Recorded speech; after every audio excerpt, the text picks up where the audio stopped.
Kacau sampai sini. Dari video ini saya akan bahas inilah momen-momen dari kru topi jerami di mana mereka semua berkata bahwa Luffy ini akan menjadi raja bajak laut. Nah, mari tanpa basa-basi lagi kita langsung saja wadaw.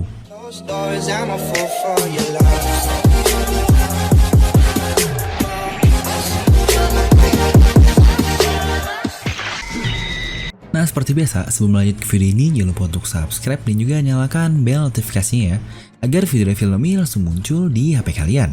Serta pastikan kalian menonton video ini sampai habis, jadi tidak ada informasi yang miss dan juga yang terlewat. Nah, karena ramai sekali aksi Nami di chapter terbaru, yaitu di chapter 995 kemarin, di mana Nami ini rela mengorbankan dirinya untuk mimpi sang kapten kita, alias Luffy. Sebenarnya itu tidak hanya kali pertama bagi kru topi jerami yang lain melakukan momen epik seperti itu. Mungkin di sini akan saya coba list dulu nih beberapa momen kru topi jerami yang berkata bahwa Luffy ini akan menjadi raja bajak laut yang menurut saya akan sangat epik sekali. Serta kalian juga bisa langsung tuliskan mana yang menurut kalian paling epik ya. Saya akan mulai dari yang biasa saja sampai yang paling epik. Sejujurnya, hampir seluruh kru topi jerami pernah berkata Luffy ini akan menjadi raja bajak laut kecuali satu orang, yaitu Nico Robin belum pernah berkata seperti itu. Yang pertama, ada Chopper. Dia pernah berkata hal seperti itu ketika di Punk Hazard. Tepatnya ketika dia bersama gadis yang bernama Mocha yang menangis dan ketakutan di sana. Di situ Chopper berkata dengan gagahnya, "Tenang, kapten kita ini jauh lebih kuat, lebih gila, dan lebih mengerikan." Di situ Chopper membandingkannya dengan Master Chester Clown yang ditakuti oleh anak-anak di sana. Dan dilanjut juga oleh Chopper karena dia atau Luffy ini adalah orang yang akan menjadi raja bajak laut suatu hari nanti. Sebenarnya hal ini pun berhubungan dengan perkataan Chopper sebelumnya di Fishman Island ketika dia menjadi monster kepada Zoro. Dulu aku tidak suka dianggap sebagai monster yang kita pun melihat di flashback dari Chopper, dia ini tidak suka disebut sebagai monster. Sekarang, demi Luffy, aku rela menjadi monster agar Luffy ini bisa mencapai mimpinya. Widih, mantap. Lalu selanjutnya, salah satu oldies kita alias si tua Brook, dia pun pernah berkata hal yang sama demikian. Jujurnya tidak hanya sekali sih untuk Brook ini. Pertama, ketika reuni 2 tahunan di tengah panggung terakhirnya. Tepatnya sebagai Soul King lah. Dia berkata di sana dengan nyanyi atau lagunya ke semua orang yang datang bahwa Luffy atau topi jerami ini adalah seseorang yang akan memimpin lautan ini di masa depan. Serta selanjutnya pun ketika dia bertarung, dia berkata bahwa kapten kita Luffy adalah orang yang akan menjadi raja bajak laut suatu hari nanti. Jika kita benar-benar percaya hal itu, tidak ada lagi yang dapat buat kami takut. Wih, gila memang si bonek kecil ini. Nah, selanjutnya yang juga ini adalah yang terbaru sih, yaitu Franky. Ketika mereka berhadapan dengan Big Mom, di situ Nami yang ketakutan kepada Big Mom akhirnya diberikan semangat oleh Franky ini. Apa yang kau katakan, Nami? Katanya kau ingin buat kapten kita menjadi raja bajak laut. Kenapa kita harus kabur dari seorang Yonko? Wah, ini sebenarnya jarang sekali Franky ngomong hal beginian. Sekalinya dia ngomong beginian, langsung berhadapan dengan Yonko yaitu Big Mom. Wah, ini gila sih sebenarnya. Lalu untuk kru selanjutnya adalah Kapten Usopp. Dimana sebenarnya Usopp ini sangat mempercayai Luffy dari lubuk hatinya yang terdalam. Tapi dia pernah sekali dikuasai oleh egonya hingga harus duel dengan Luffy kan? Dia percaya, tapi ego dalam dirinya untuk melindungi Mary, di mana akhirnya sangat epik juga pertarungan mereka ini. Bahkan ketika dalam penyelamatan Robin, di situ Usopp alias Sogeking berkata, "Percayalah kepada Luffy." Ya padahal sebelumnya Usopp sendiri nantang kaptennya ya. Haha.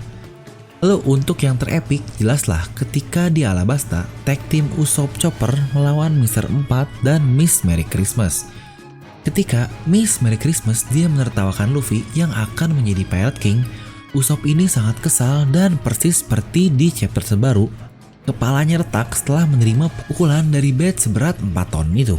Di situ dia berkata, ada kalanya seseorang tidak boleh berhenti, yaitu ketika impian temannya ditertawakan oleh orang lain. Luffy tidak akan mati karena saya tahu dia ini akan menjadi raja bajak laut suatu hari nanti. Suatu perkataan super epic di momen yang sangat epic juga. Di situ sebenarnya salah satu best moment yang saya sukai dari Usopp. Nah lalu yang tidak kalah epik juga adalah sang kru terbaru kita alias Jinbei sang ksatria lautan. Dimana perkataan ini cukup mirip dengan Frankie lah, tepatnya di depan sang Yonkou Big Mom. Sekalian di situ Jinbei untuk melakukan permintaan keluarnya dari anak buah Big Mom dengan menawarkan segelas sake. Itu sebagai bukti keluarnya Jinbei lah dari kru bajak laut Big Mom. Dimana di situ dia berkata, tidak mungkinlah orang yang akan menjadi kru dari Raja Bajak Laut masa depan harus takut di hadapan seorang Yonkou saja. Sejujurnya ini adalah salah satu best moment di Arc Whole Cake Island. Dia pun akhirnya langsung memberikan jiwanya kepada Big Mom, tapi keberanian dan tekad teguh dari Jinbei ini bahkan tidak berefek apapun kepada buah iblis dari Big Mom. Luar biasa memang Jinbei ini luar biasa. Lalu untuk trio monster kita awali dari Sanji dulu. Menurut saya untuk Sanji ini cukup berbeda dan unik dibandingkan dengan krunya yang lain. Sanji sebenarnya tidak banyak berkata tentang Luffy ini yang akan menjadi Raja Bajak Laut sebenarnya. Dia berkata itu kepada BG ketika diajak untuk ikut bekerja di bawah Big Mom. Tapi di situ Sanji berkata Luffy ini bukan orang yang akan bekerja di bawah orang lain karena dia adalah orang yang akan menjadi Raja Bajak Laut. Oke, ini case yang pertama. Yang uniknya untuk Sanji ini adalah ketika dia duel dengan Luffy, ya sebenarnya beda sih. Untuk duel antara Sanji dengan Usopp karena di sini Luffy tidak melawan sedikit pun dan biarkan dirinya dihajar. Di situ Luffy yang sangat mengerti Sanji, salah satu top krunya berkata, "Duh, ini sebenarnya sedih sih dan salah satu hal yang bikin merinding disco juga." Di situ Luffy berkata, "Kaulah yang merasakan kesakitan dengan semua tendangan yang kau lakukan itu. Aku akan menunggumu di sini karena tanpamu aku tidak bisa menjadi Raja Bajak Laut." Wah, ini sebenarnya salah satu yang paling mantap sih.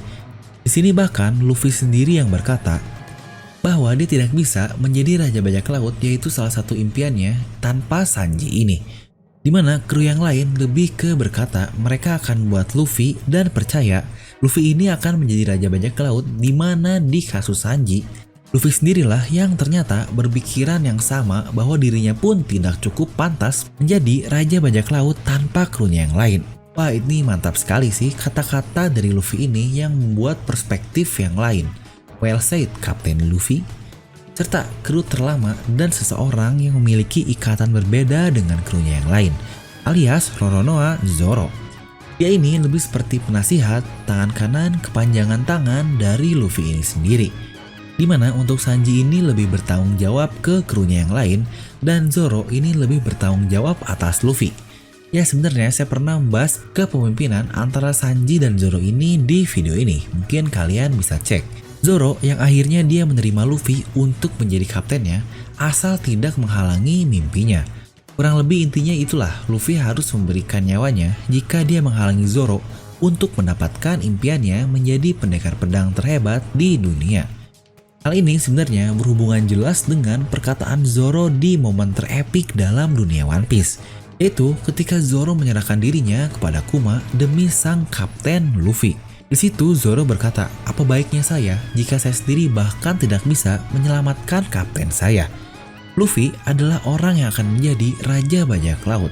Wah, dari perkataan sebelumnya di mana Luffy ini harus merelakan dirinya jika menghalangi Zoro. Di sini terbalik, Zoro lah yang akhirnya merelakan dirinya dan semua ambisi-ambisinya agar Luffy ini sang kapten bisa selamat. Karena dia adalah orang yang akan menjadi Raja Bajak Laut di masa depan. Ini saja sudah terlihat ikatan di antara dua orang ini. Bahkan ketika kekalahan Zoro versus Mihawk pun, di situ Zoro berkata, "Jika aku masih kalah, aku hanya akan menghalangi dirimu ini. Hei, Raja Bajak Laut." Anjay, mantap sekali. Dan yang terbaru, dan sebenarnya ini pun tidak kalah epik dan merindingnya dibandingkan yang sebelumnya, karena kita pun tahu Nami ini tidaklah seberani krunya yang lain. Sudah berkali-kali pun dia terlihat ketakutan seperti itu. Pernah yang pertama ketika Nami ini ditawan oleh Enel, di situ Nami dengan muka ketakutan dan akhirnya Luffy pun berkata, "Kau adalah kru dari Raja Bajak Laut masa depan. Jangan berikan muka yang memalukan seperti itu." Lalu yang sebelumnya berhubungan dengan Frankie yang tadi, dia menyuruh mereka lari karena melawan Yonkou. Jadi sebenarnya memang tidak terbayang jika Nami dalam kondisi yang terpojok akan berkata hal seperti itu. Sekalinya dia berkata pun itu ketika melawan Cracker. Luffy adalah orang yang akan menjadi Raja Bajak Laut, jadi dengan kata lain, kelaparannya pun tidak terbatas.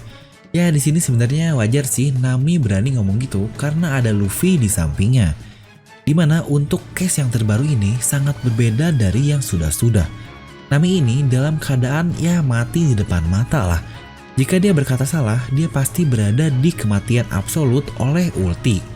Tapi bahkan dalam keadaan seperti itu saja, dia tetap tidak rela jika harus berbohong tentang impian dari kaptennya itu. Yang mana Luffy saja sudah mempercayai seluruh krunya selama ini seperti yang saya katakan di bagian Sanji tadi. Bahkan jika kalian baca di versi manga plus, ya ini translate yang terbaiknya lah. Di situ dia berkata, Luffy tidak akan, yang mungkin ini seperti mengikuti kata-kata dari ulti. Tapi lanjutannya adalah, Luffy tidak akan berhenti sampai dia menjadi Raja Bajak Laut. Wah gila sih ini. Bahkan lanjutannya pun Nami berkata karena saya sangat yakin akan hal itu. Di sini Nami benar-benar sangat percaya kepada Luffy walaupun nyawa menjadi taruhannya. Untuk seseorang yang penakut ini adalah hal yang luar biasa. Ini mirip sekali dengan kematian dari ibunya yaitu Belemere dahulu. Dia dengan mengorbankan nyawanya tetap tidak rela untuk berpura-pura tidak mengakui Nami dan Nojiko yang sebagai anaknya ya walaupun itu adalah anak angkat. Luar biasa memang di bagian Nami ini. Nah jadi itu adalah list dari kru-kru topi jerami yang pernah mengatakan Luffy akan menjadi Raja Bajak Laut. Yang mana coba momen kesukaan kalian yang paling epic, mungkin kalian bisa langsung tuliskan di kolom komentar di bawah. Sekali lagi untuk kalian yang ingin mendapatkan emoji dan badges yang lucu-lucu, yaitu join di membership channel Devil Nomi hanya dengan klik tombol join di sebelah tombol subscribe. Dan seperti biasa, semoga kalian terhibur dengan video ini. Like aja kalau kalian suka, dislike aja kalau nggak suka.